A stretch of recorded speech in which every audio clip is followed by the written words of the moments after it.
Welcome to Imposter Hour with Liz and Greg. We're here to explore the imposter syndrome that haunts creatives, delving into how it affects their lives and work. Join us as we chat with authors, artists, and today, ourselves, about creativity, self doubt, and the occasional imposter who sneaks into our own projects. This is a special episode for a couple of reasons. First, it's our 30th episode, which feels a bit surreal. Second, it marks only the second time we've taken the guest seats on our own show. The first was when we launched Imposter Hour, which, introducing ourselves and sharing the origins of this whole adventure. And now here we are again celebrating the release of our new novel, Trust Issues, which is out next week, or just depending on when you're listening to this episode, maybe out now. But it is out on January 28th. We're very excited. Liz, I'm excited to be talking to you, and apparently we're talking to ourselves today. So that's what it's come to.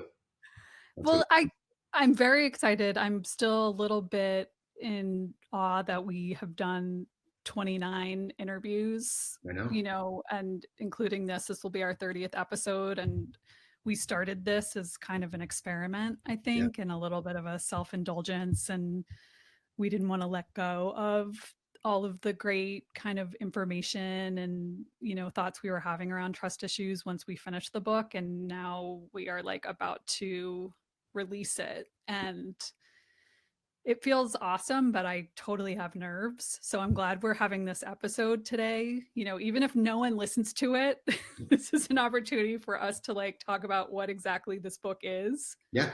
And I guess it's kind of like a director's cut, which I never watch.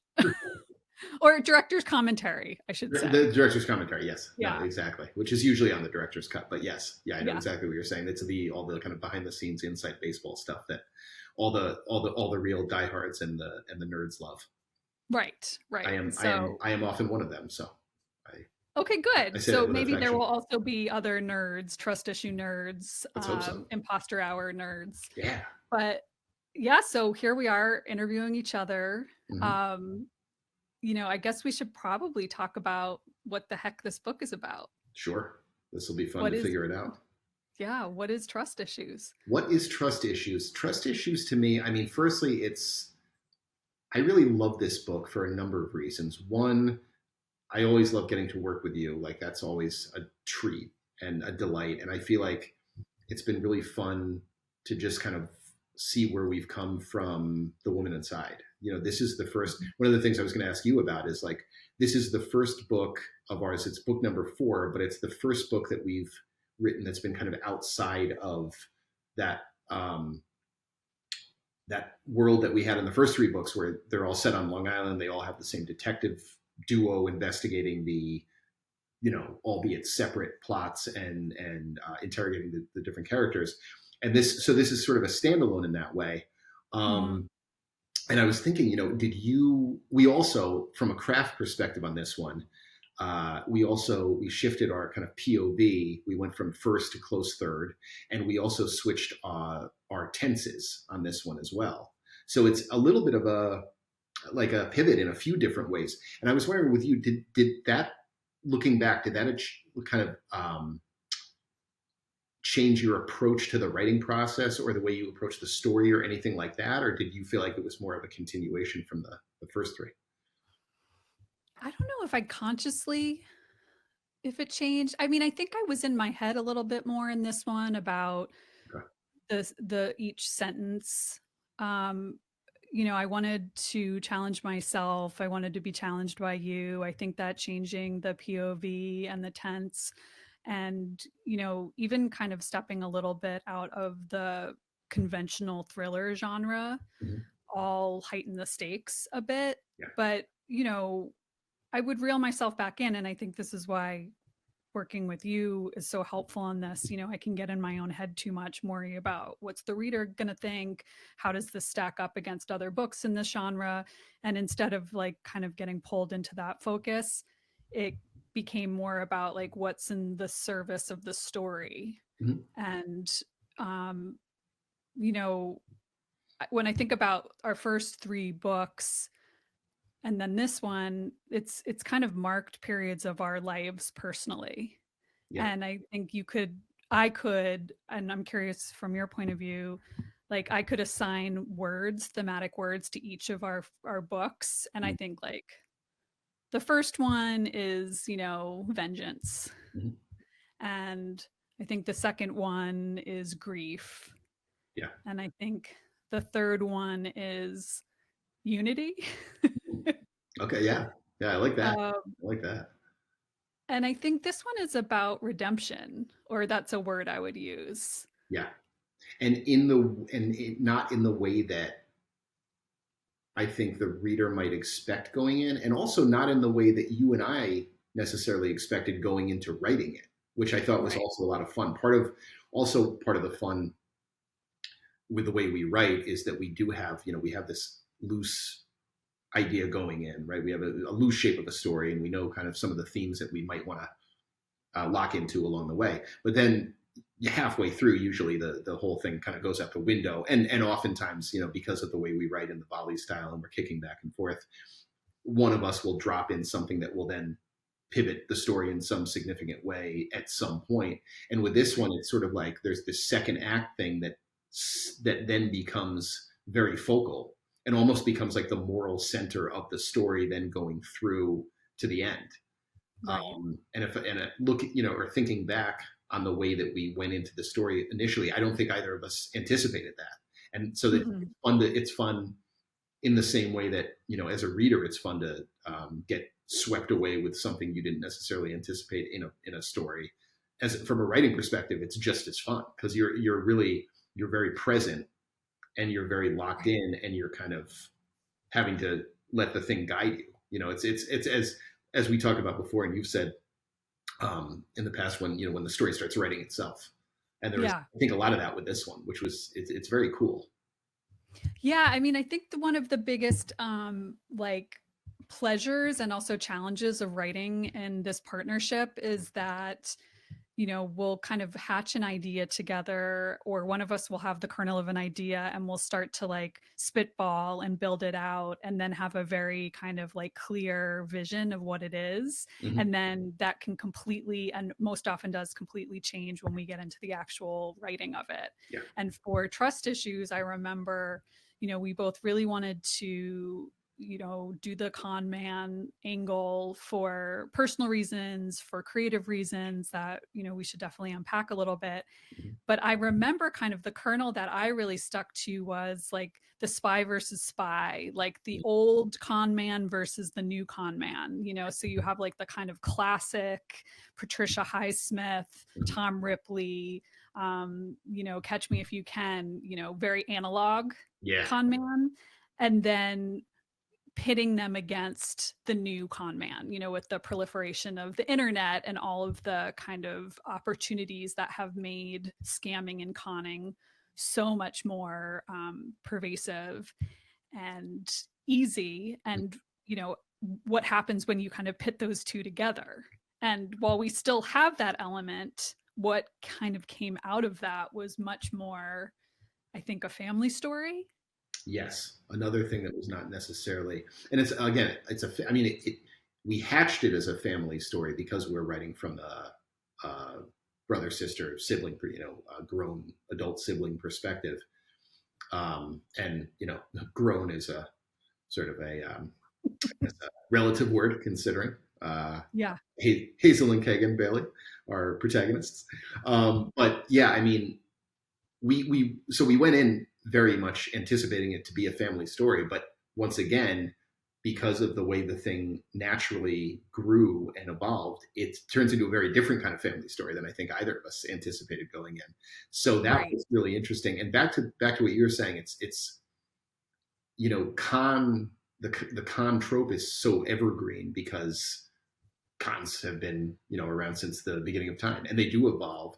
And there's something interesting almost about you could have a grudging respect, I guess, for the analog con in a way because it does maybe require a different level of ingenuity and Mhm. wiliness than the kind of modern con that does rely a lot on technology in Right. a particular sense. It's almost like the way you think. I almost am thinking about it now in the way you think about a film director the craft of that versus now when you have CGI and effects and all kinds of things that you can rely on.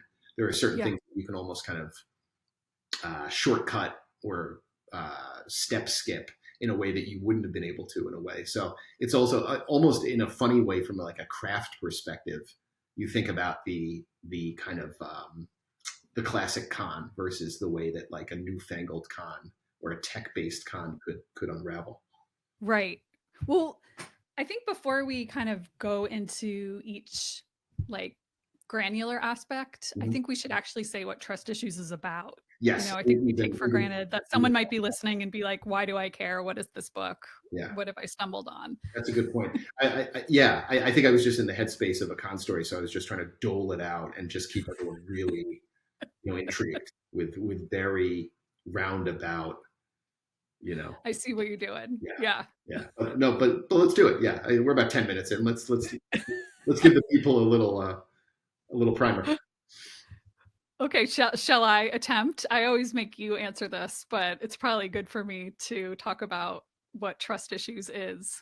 We'll do it the way we write it. Yeah, jump in there, and then I can drop Okay, in you can stuff. rescue me. Yeah. So, trust issues is about two adult siblings, and as alluded to, Arrested Development, who, right at the opening of the book, received the unfortunate news that their mother, Janice, who they've been in varying degrees estranged from, has died under mysterious circumstances. Yes. And this of course leads them to have many questions in their grief, and points them towards Perry, their stepfather, Right. who is a bit of a silver-tongued fellow, Mm-hmm. highly charismatic, who they have not had much opportunity to get to know. And their kind of main motive in talking to Perry is they stand to inherit a very large sum of money, which they are both in dire need of for Right. various Yes. reasons, which we unfold in the novel, and come to find out that that inheritance does not exist. Mm-hmm. And Perry delivers this news and then is in the wind, as they say. Indeed. So that takes us on quite a kind of buddy travel Mm-hmm. adventure where they brainstormed the most effective way to track down Perry, who they believe has absconded with their inheritance, Mm-hmm. and had a hand in the death of their mother. And really they want to find what his Achilles heel is. Yes. How they can take him down. Yes. So how's that for an opener? I think we're ready for pub day with that one. That was a diamond right there. I need to cut it down a bit, but well I mean, we got a few weeks, but yeah, no, but that was very good. That was very good.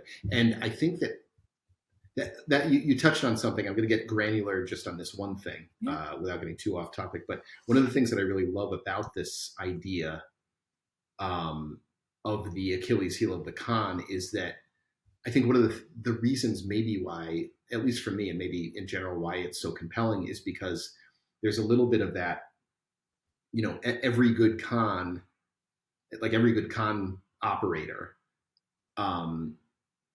also has that Achilles heel, and it's what makes every con connable, if that makes Mm-hmm. sense.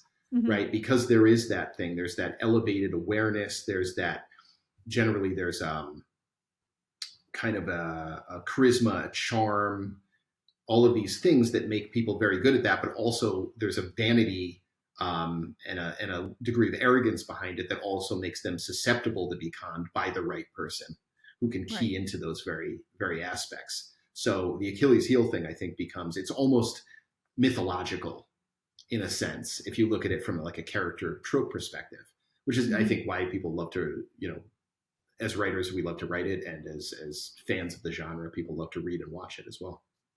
Yeah. Why do you love the con trope? Well, partly because of that, partly because there's that thing of, there's the thing that makes you good at it also opens you up to being the victim of your own kind of machinations in a way. Mm-hmm. So that's just a really compelling thing. That dynamic in stories is really interesting. And then also it's a fun thing to do. I mean, you really get into human psychology, both the psychology of the conner and the mark, right? It's Mhm. so primal. The thing, it's fear, greed, um, envy, um, insecurity. It's really base stuff that ends up being the fuel that then feeds the machine of these operators. So Yeah. just on a very human level, it's almost Shakespearean in that sense, that it's all the very basest things that human beings operate on in a way. Yeah. How about you? What's your big draw?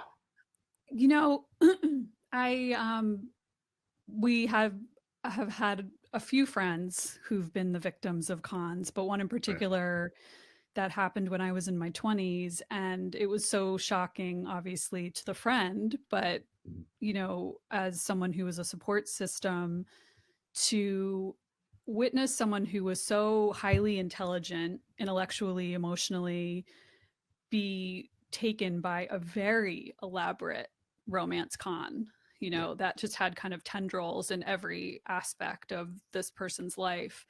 And then to go from having so much materially to losing all of that. But then, the real, I think, casualty was this person's like sense of self Yeah. and sense of reality and sense of sanity.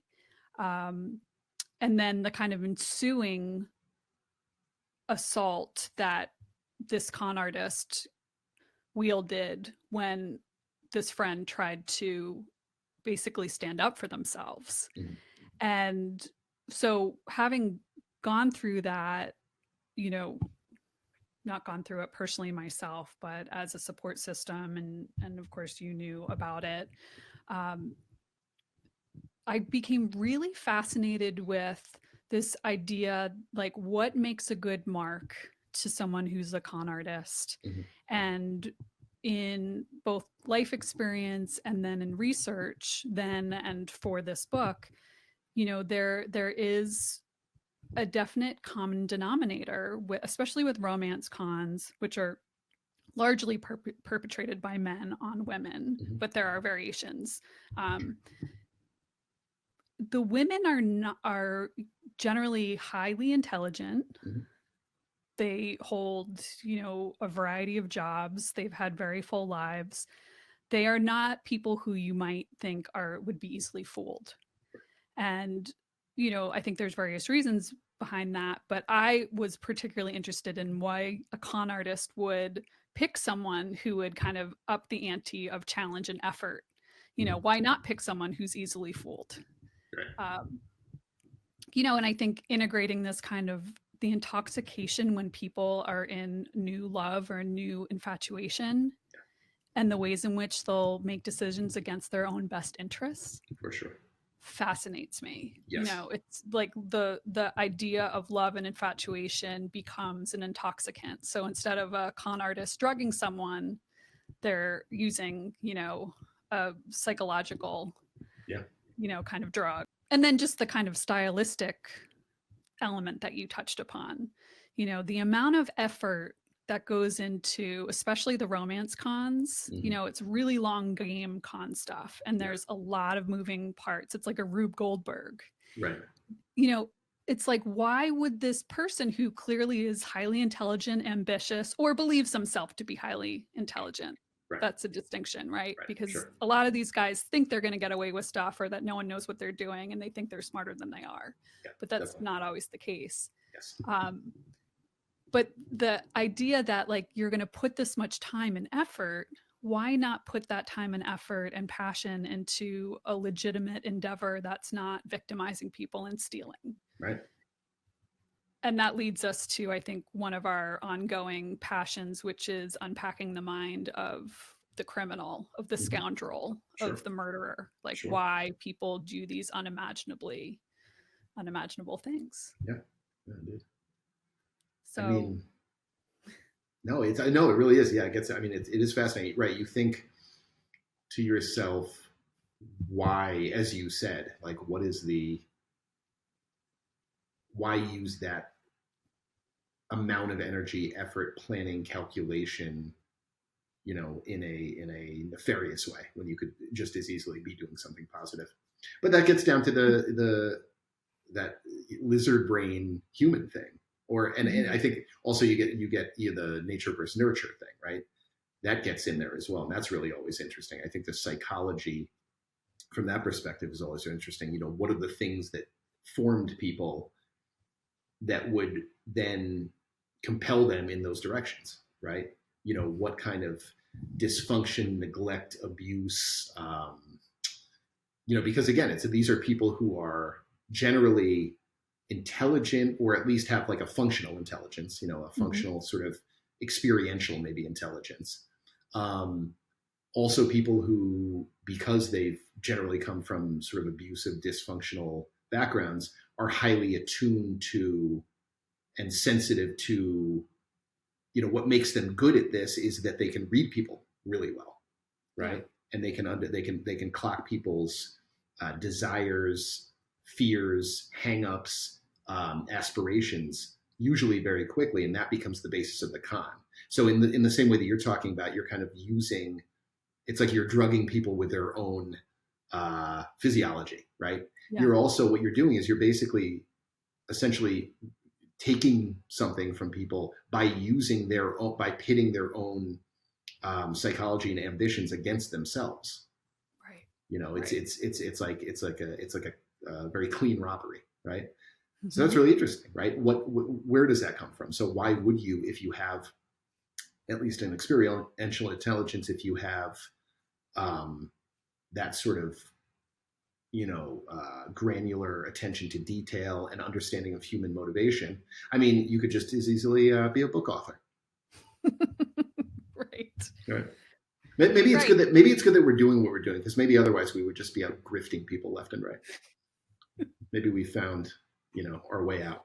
Yeah, I mean, this is also like the scary reality of, people who write about murder. Like, yeah, maybe there is a part of them that is working through, sure, homicidal tendencies. Yes. I mean, but like, psychopathy aside, you make a really interesting point about like kind of the cleanliness of this crime, which, yeah, is another point of con artistry and scamming that really fascinates and frustrates me, which is the kind of lack of recourse, because mm-hmm, by nature of, the con artist scamming someone out of their money, again, especially in like love and romance cons, if you get someone to marry you and then they give all their money to you in, a will, right, or something like that, or they don't even have to die, you just get their money for, yeah, various, legal maneuverings, then it's really hard to pinpoint the crime. Right. Right. Time and time again, people who are victims of cons and scams, and they don't have to be romance. I mean, there's business and investor, there's every kind of con and scam you can think of now, especially because of the internet. Right. To have all of your money and your dignity taken, and then to go to, the authorities, mm-hmm, they're gonna kind of look at you and say, like, you handed it over. Right. And I think that's the thing that, they say, just in terms of like the research we did for this book, I think we both stumbled upon some really interesting things along the way. And they say that, there was a number that I came across, I think in 2023 alone, romance cons cost victims, either in this country or maybe worldwide, it was in excess of $1 billion. Right. But one of the things that they say a lot about these things, people who, cover these kinds of things or investigate these kinds of things, is that whatever information you're getting, whatever numbers you're getting on that, it's almost definitely much, much higher because of the sort of shame and embarrassment that goes on around people not reporting. For as many cases as people report and come, yeah, forward and kind of take ownership of, there are many that go unreported and unacknowledged because of that kind of shame. So in that way, there's something extra nefarious about that. It's like you're shaming people into not wanting to report things or share things or talk things through. And that's another thing too, right? It's, the best tools that you have against these kinds of things are open communication and community. Mm-hmm. But because of the nature of how people feel about it, discourages you also from sharing your information, communicating, be, joining part of a community of people who have been through this. And there's Right. something, and there's also, there is that, and I get that, but one of the things that makes people susceptible to these kinds of things is a general belief in the kind of, overall goodness of humanity and wanting to think the best of people. So in a Yeah. way, there's a lot of good to be said about being someone who would be in a position to be conned in the first place, if that makes sense, which feels Yeah. counterintuitive in and of itself. But really, if you can be conned, it means that you are someone who also has the capacity for a lot of wonderment and awe and kind of belief in humanity and the world, which is beautiful, Absolutely. So, Well, in the same way that I think people read true crime to understand how it can possibly happen and how to mm, possibly protect yourself, right. I maybe I'll just speak for myself. I think the, con man trope is so appealing to me in the same ways that like, reading about cults, because there is a deep part of me that worries that I could be a mark or I could be Yeah, susceptible. And I want to understand how one, perfectly rational, intelligent person one day wakes up and, becomes susceptible, whether sure. it's to a charismatic cult leader or a, lone man, con man. I mean, it's all kind of the same Yeah, pool. yeah. Um, and, I think when we were writing these characters, because there has already been, I think, in some of the early reads, which I enjoy, commenting that there's lack of likability, which is our Mhm. brand. Oh yeah, you know, I think the most charming character is probably Perry. yeah, yeah. And I love what you did with his backstory and his psychology to kind of understand why he became who he did. So, can you talk a little bit about what that character development was like? Yeah, well, I touched upon it a little bit earlier in a more oblique way, but you look at a lot of these guys, and there's a sense of there oftentimes there's abuse, neglect, right? People growing up in situations that make them hyper aware to their surroundings, which is what makes for a good con. It's also what, as I think someone growing up in those situations, it's a survival mechanism, right? So Mhm. you're essentially taking a or what begins as a survival mechanism and using it as like a skill set. Um, there is also a certain generally feeling of kind of a chip on the shoulder, right? A feeling of, I guess, entitlement, and usually a feeling of sort of, uh, self consciousness, a feeling that you should be living a certain life, that you're sort of entitled to or should be entitled to a life that you haven't had maybe the raw materials to build. And so Mhm. you're going to, take that from certain people. And there's also, I think there's a very American thing to that. I mean, if you look at kind of capitalism, and especially where we are now in late capitalism, I mean, think about the history of America, right? Robber barons and just people getting over on people. I mean, politics at this point, I think Mhm. is very much, there's all kinds of con tropes in politics, probably always has been. Certainly, it feels more immediate and maybe urgent now. Right. Um, but yeah, I mean, it's you said it in, there was an essay that we wrote, and you said it really beautifully. I'm kind of paraphrasing here, but you talked about how the con man was really in a lot of ways the kind of almost kind of how did you say it? The like consummate American hero, or not hero, but American character in like lore and history and all these kinds of things. I think that's like spot on. You know? Thank you. Yeah, Yeah, I mean, I think that there is the aspirational, like the for sure, promise, like sure. the a good con man is going to promise you exactly what you need Mhm. to be happy, Right, be rich, be loved, fill in the blank. right. And I think that you've talked about this too, and we touched on this in the book, how there's the way that there's the external kind of con, but then there's the way we con ourselves. Yes. Yeah. Um, Yeah. and and then also kind of wanting to take yourself out of how you're feeling or dealing with unpleasant feelings, which I think all of the characters in our book do in Mhm. different ways, Right. whether it's substances or, external validation through social media, through disappearing into technology, so I don't know. I'm not really sure what the question is there, but I like how do you want to talk a little bit about like the self conning that we were playing with in the characters? Yeah. Well, again, I think that's what really makes the con such a fascinating aspect, is because you are, generally what allows you to be conned are those very base things, right? Aspiration. Sometimes it's greed. Sometimes it's fear. Sometimes it's insecurity. Sometimes it's,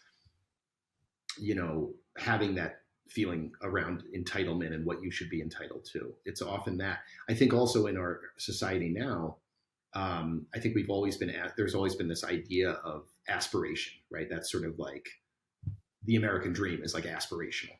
I Mhm. think that the way we live now, in the current day and age, with like social media taps, so I feel like the whole model of social media is built on an aspirational model. The idea is that you can scroll and see people hanging out on yachts and that kind of thing, and that becomes the thing. That becomes the, Right. well, why do they have this and I don't? So there's a lot of, even the way we live now, it's almost like we've always had this thing. I don't know if this is specifically an American Tendency. tendency. Yeah, like that. And it may, there may be very well in other cultures as well, but there's certainly this American thing. Yeah, this aspirational idea, and this idea that you can achieve, that you can build your way up, work your way up, achieve. Uh, you know, Social media is built around it. The way that even our, like, if you look at the class system and the Mhm. financial model, I mean, that's what drives it. I Right. feel like in a lot of ways is aspiration, and this idea that there's that, like, John Steinbeck has that great quote about the reason why that socialism never took hold in the United States. It's because something, I'm paraphrasing, but uh, the proletariat never saw themselves as working class. They saw themselves instead as temporarily embarrassed millionaires. I mean, that really gets to the heart of it as much as anything else, you Yeah. know. And I think it's why you also have, I mean, why power structures and social structures are the way they are, and the reason why elites and people at the top are able to pit people against each other. Right. It's those same human attributes: the fear, the greed, the aspiring, the wanting, the resentment, all of those things. Those are the things that human nature dictates, and the things that someone who comes in, who's a savvy operator, can take advantage of. Yeah. You know. Well, I kind of love the aspect that's pretty constant with con artists, that like you said, they're so deft at reading people and Mhm. kind of intuiting, or doing the research to understand like what that mark needs to know and hear, Yes. like Yeah. specifically. And looking at the Perry character and how he's done that throughout his various cons. Mhm. And then how Hazel and Kagan often almost do that to each other, because when you think about like the family dynamic and siblings in particular, and how we know our family members kind of like pressure points in Yes. a way that no Yeah. one else does, Right. so this kind of like inherent manipulation. And I think we were trying to show, through the parallels of like the family dynamics on Perry's side and the sibling side, Mhm. Yeah. how psychological the cons can be. Yes. And I loved kind of unpacking that. And I don't think there's a question there, but, you know, it's always a strange thing right before a book is going to come out, because we know that we're going to have lots of questions kind Right. of come our way, Right. Sure. and we haven't been with this book, Mhm. you know, for a minute. Right. But we've been talking about this book kind of like, or around it through Yeah. this podcast, which Yes. has been really cool. Yeah.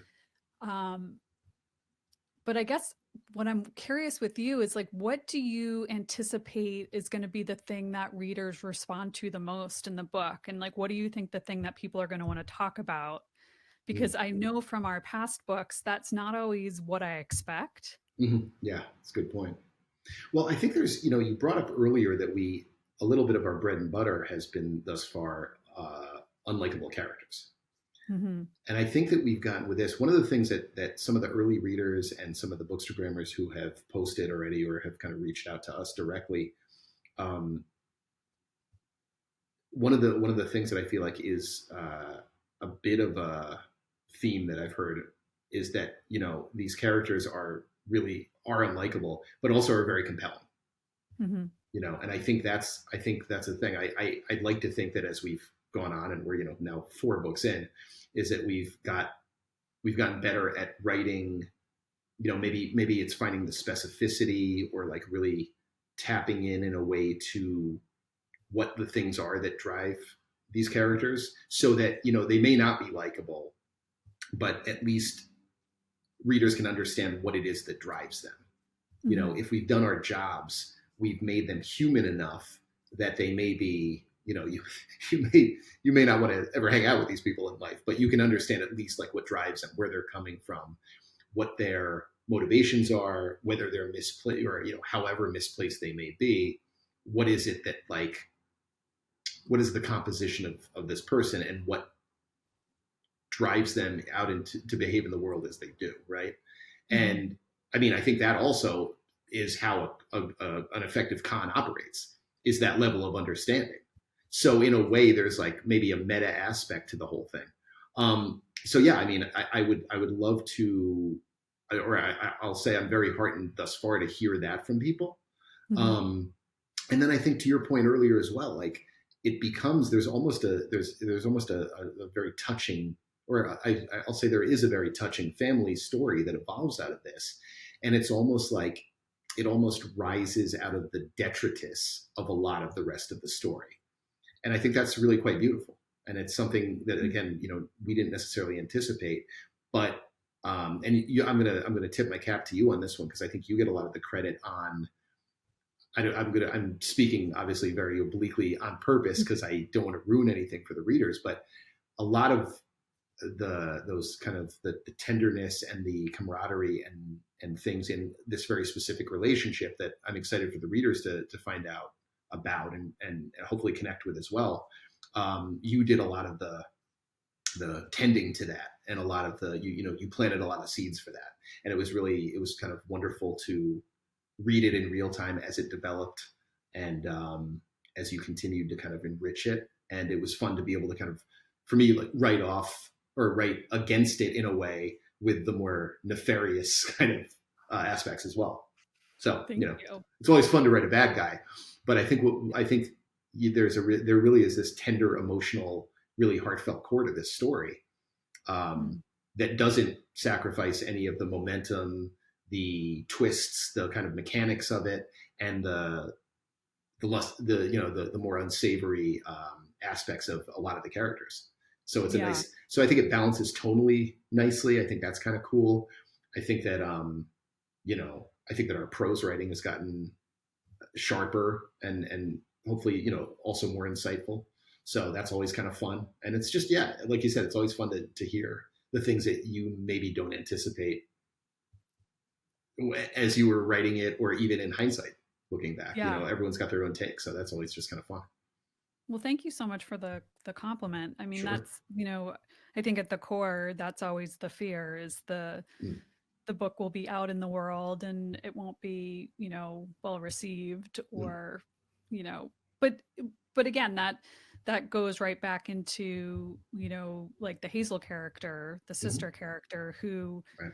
is really preoccupied with, you know, her viewership on her social media channels, and, you know, one bad comment can put her off the rails when she has, you know, seemingly love and support, you know, right in front of her. Mhm. So, you know, I think there's always the projection and the mirroring of our, you know, or my insecurities as a writer, as a person, that go into the characters. But then also, that said, I always worry that people are going to assume that I am the characters I've written. Sure. um, and I would say, and I'll lob this question back to you in a second, these characters are the least like myself Yeah, I think that's right. than previous books. Mhm. And I remember reading a quote, and I should have looked it up before we got on, but, you know, that like every person's first novel is really them. It's just like a thinly veiled memoir, which Right.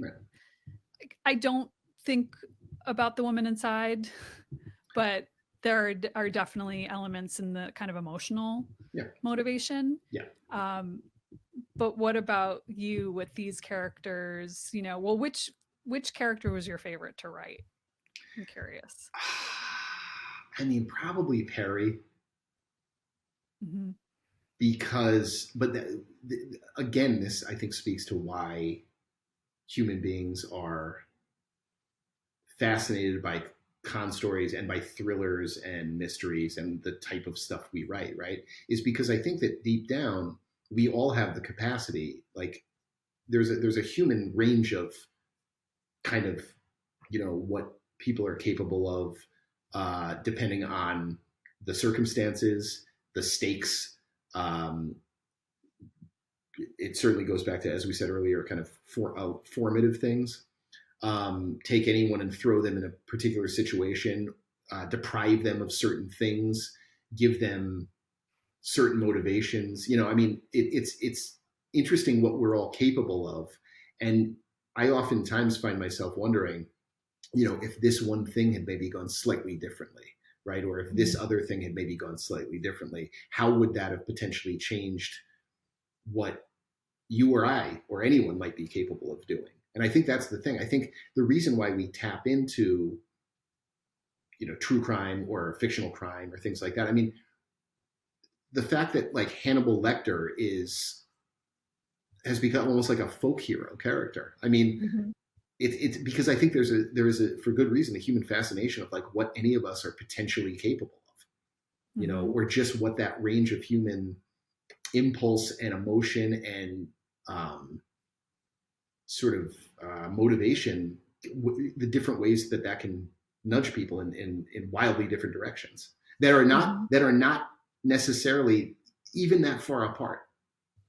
You know, there's that whole Yeah. trope that people say that there's a very thin line between, uh, you know, like cops and crooks, right? I mean, there's, you know, the motivations are often the same. They just take a slightly different form or bent, right? So, Right. so there's Right. just that.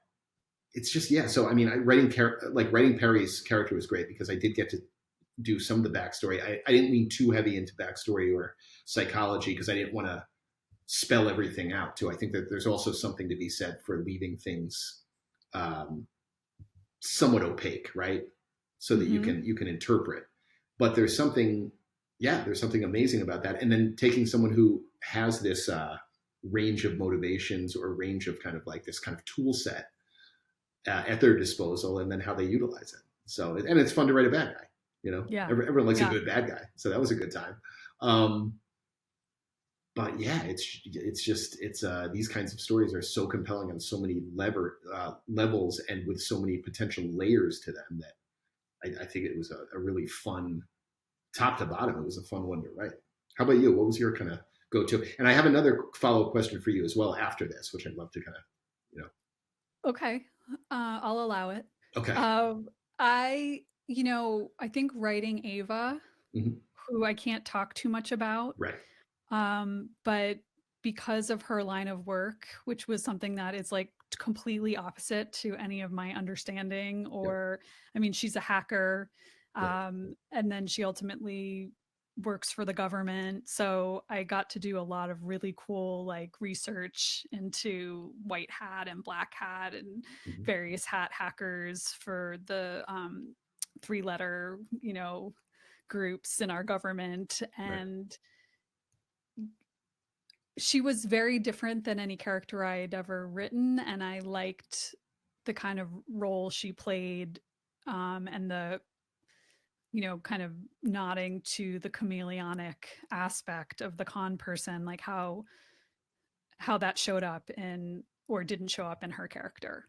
Right. And it's always really tricky to talk about our books without spoiling things, and Yes. I'm sensitive to that. And but yeah, I think she was probably my favorite, although Hazel was great and she was Mhm. just cathartic to write. Yeah. And Yeah. I love all the tongue-in-cheek YouTube stuff. And Oh, you killed it on um that. I laughed so many times as I was reading those chapters for the first time.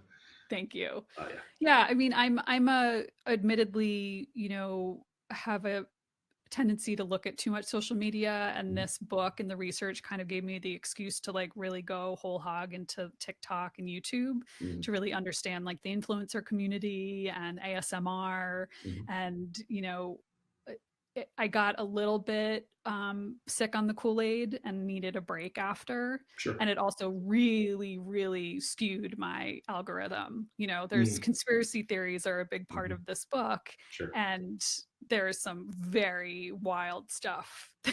happening on my TikTok Yeah. account.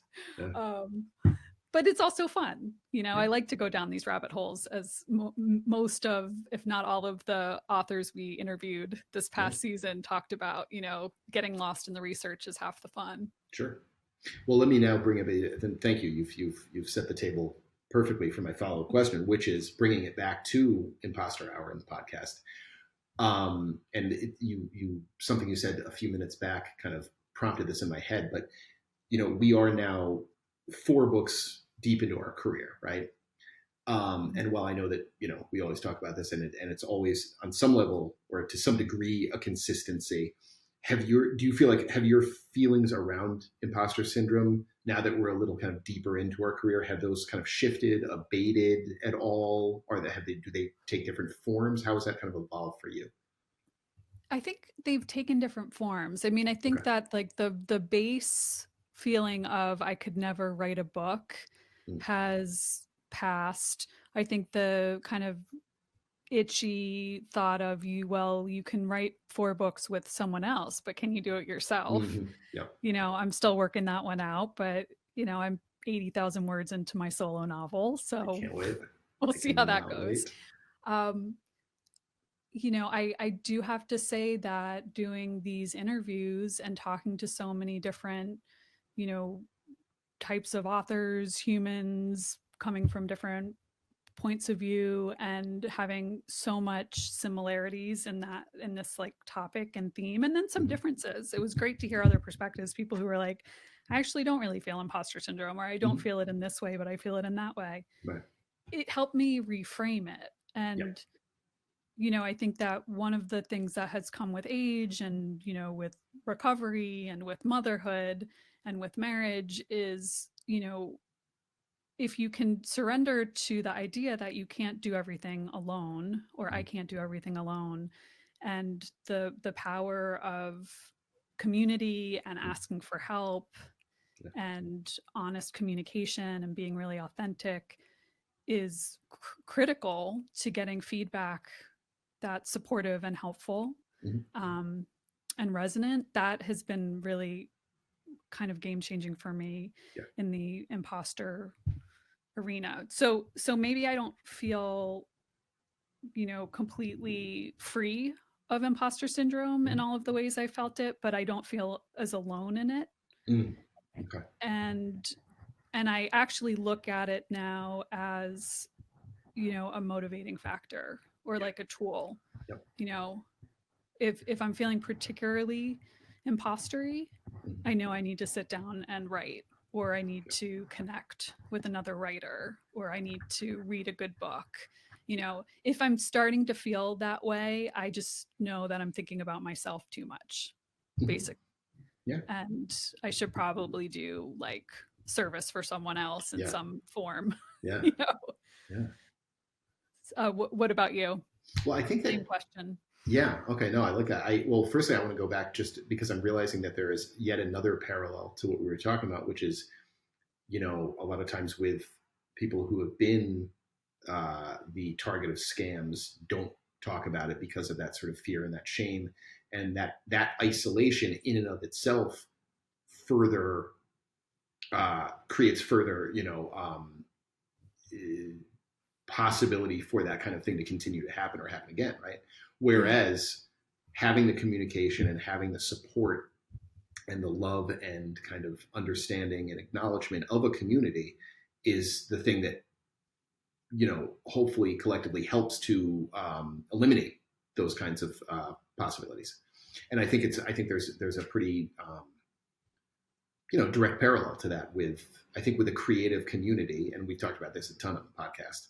But obviously, the because of the way creativity works and the sort of lack of maybe necessarily a structure or one way to do it, or the way that the business necessarily works around it, that there is a lot of you know potential and possibility for that kind of thing. And I think that part of starting this podcast and becoming a little more involved in general with the writer community, is Mhm. that kind of communication and support and just hearing other people.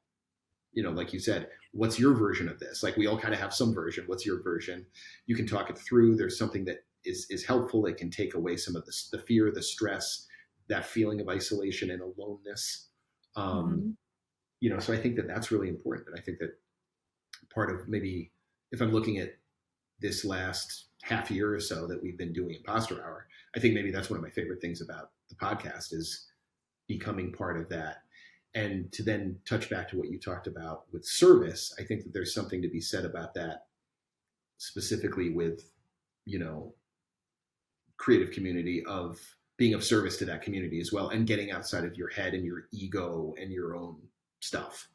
Right. Right. I think that also is something that serves both you and the individual and the community as well. So I think that's a really good thing to Mm. lean into, and a good thing to kind of concentrate on. Yeah. Yeah. So that's been a thing maybe that's changed. I was asking you, over the course of our now, 4 books and our several years in publishing, is like becoming a little more kind of enmeshed in the community. I think has maybe certainly helped to get me out of my own head in that same way you're talking about, and out of my, stop kind of getting hung up on my own bullshit, and Yeah. being a little more maybe being a little more present and a little more out of my own stuff. Yeah. Yeah. Well, going into the, launch event and release week, Mm-hmm. what are you most looking forward to and what are you most apprehensive about? Ooh, I'm most looking forward to doing an event, in like an actual live event with you in New York for the first Mhm. time in 5 years. 6 Six years. years. 6 years now. That's right. It was January. It was actually right around the same time in January of 2019. Mhm. Um, I also, time has ceased to have much traction in my brain now, so I also, it is 2025, isn't it? Yeah. So that's fun. I'm looking forward to doing that, and it'll be back at the scene of the crime. It'll be back where it all It will started with be, our yeah. first one. So there's a little bit of a full circle moment to that. That's going to be a great time, and to be able to just hang with you, talk about this, you know, with a bunch of people that we love, and also, what's fun now is we've got to know more writers, and Right. things like that. I think our first event was mostly friends and family, which was really fun. This will be friends and family, and also like people who now, we could, you rightly call colleagues, which is still also blows my mind. I think that goes back to my imposter syndrome too, is like some of the people that we have on the show. I'm like, I still can't believe that I'm like, I have this opportunity to interview these people and sort of feel like I'm somewhat of a colleague with these incredible writers that I admire and have admired for, quite some time in some cases. So there's a bit of that. So I guess, there's always going to be, to answer the second part of your question, there's probably always going to be that undercurrent of the imposter thing, and what am I doing in this room, and Mhm. where's the security guard who's inevitably coming to drag me out the door, within moments. Right. You You've know, crashed the event, sir. I've crashed the event. Not only have I crashed the event, they've let me get on stage. Someone is asleep at the wheel because they've let me get on stage and act like I know what I'm talking about. you know. So yeah. Well, yeah, I think having a room full of, it's like a warm place, a room Yeah. full of other writers who get it, or Mhm. friends and family, loved ones Yeah. who've been through it. You know, Brian said to me earlier, because what I'm most excited about and most apprehensive is the same thing. It's the event, because Mhm. we haven't done an event like that, Yeah. for 6 years. And he reminded me, this is a celebration. Yeah. It's and I tend to get so much in my head about what if I say the wrong thing or Mhm. say something stupid or my mind completely goes blank. But, this is just a room full of people who are showing up to support us. Exactly. And, that in and of itself is just incredible. Yeah. And then, I think we have had so many things happen in our lives since that first book. Right. And, I think I certainly feel like you have, and I feel like I have grown as writers and as humans, but also, grown in the sense of, I think what was important to me then is very different than what is now. Like Mhm. my priorities have reordered and Mhm. developed in many different ways. Um, and I think just from the book point of view, like that feeling, that looming feeling of you're only as good as your book sales or as Mhm. your last book, that still can be there, but it's not nearly as loud as I want to keep doing this. Yeah. I want to stay in this community and I want to keep writing, and whether or not that continues to be able to contribute to paying my mortgage, Mhm. or whether people see me or see the books, is less important than I just hope I can keep doing this, and I hope the ideas keep coming and the opportunities keep coming, and Mhm. people continue to care what we have to say or write, Yeah. together and separately. Yeah. Um, and then just the fact that this like incredible experience of this podcast where we were like, let's just do this until like the book launch, and Mhm. people started reaching out to us and publicists started pitching us, Yeah. and we have guests booked into the new year. So I Nice. think we're officially absolutely doing a second season, and we're kind Yeah. of mixing up. We're having other kinds of creative guests in Yeah. addition to authors, Yeah. and it's been a huge master class for me Mhm. in, all the different ways to be a creative person and all the ways to approach self-doubt, insecurity, fears, you know. I Absolutely. thought I did think we would have more people who would want to talk about their experiences with real life cons, Mm. but I think that it was proven, what we kind of found in the research too, is that victims of cons don't want to relive it, Right. admit it, unpack it, because there's shame around it. Sure. And I'm working on an article about how my husband was conned, Right. right when we were wrapping up this book. Yeah. So I had that real life experience, but then I remembered that I was nearly conned.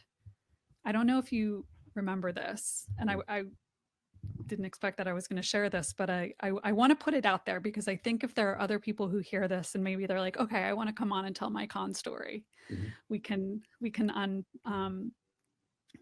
unpack that a little more on the show. Yeah. But this was when I was single, and I got kind of fixed up with this person who was a performer. They weren't famous by any stretch, but they had a presence. And I went out on one date with them, and this ties back to knowing exactly what someone like wants to hear. Mhm. And I think he had done his research and knew I worked in books. Mhm.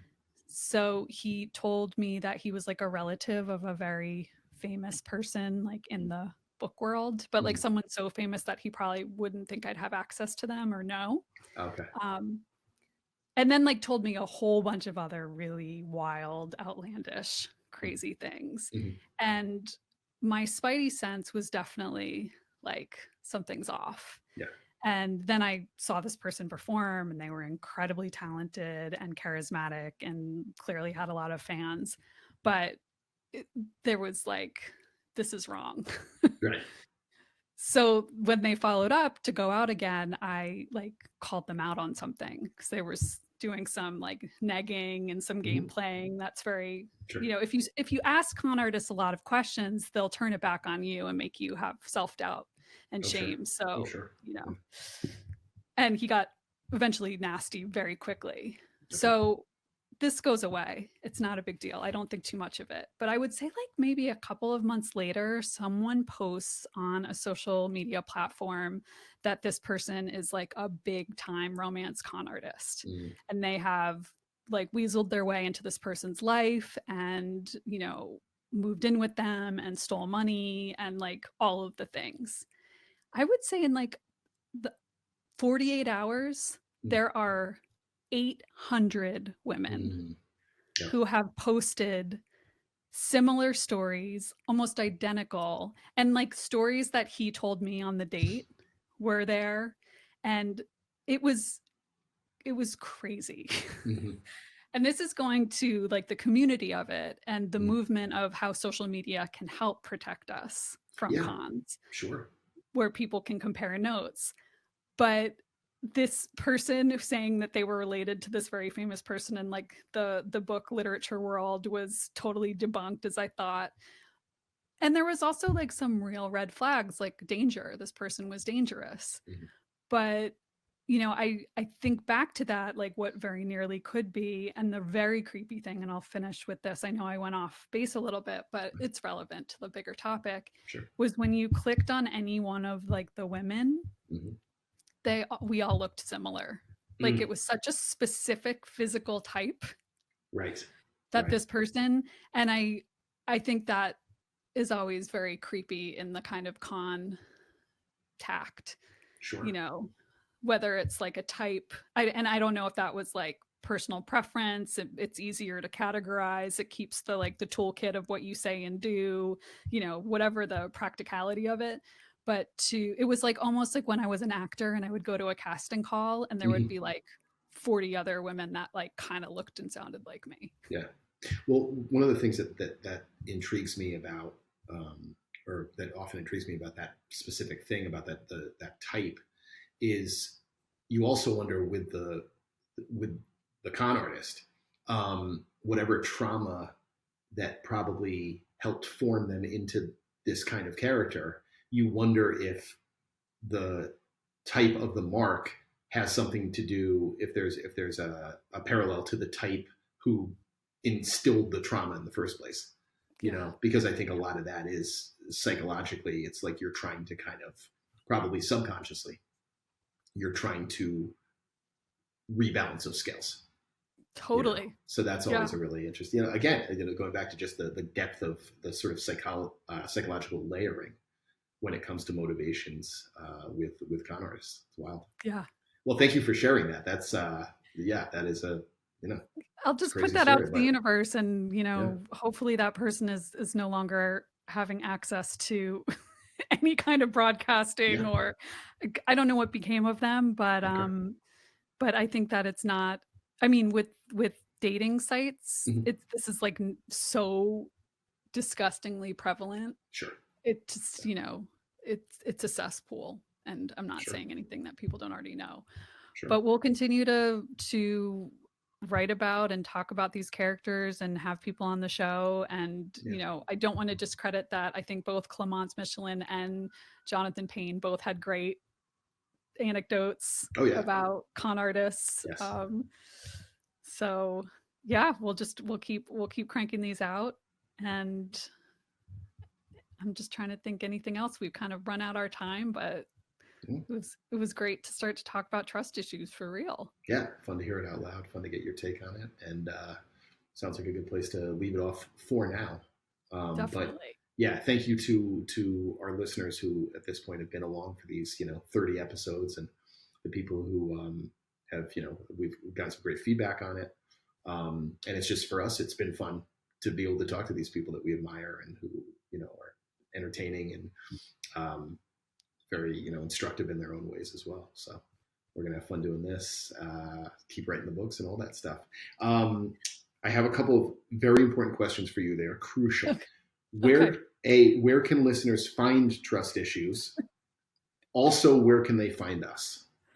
Well, the book is available wherever books are sold. And if this is prior to January 28th, you can pre-order in all the book places. And if it's after, it's in bookstores and online. Okay. And yeah, join us, follow us, like us on at Liz and Greg Wright, at Imposter Hour Podcast. You can check our episodes out at imposterhour.com.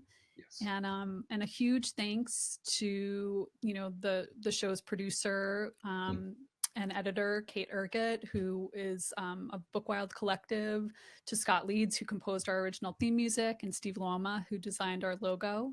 And as you all know, Imposter Hour with Liz and Greg is created and hosted by us. And tune in soon. We have a lot of great guests coming up in this next season. We sure do. And thank you again for listening.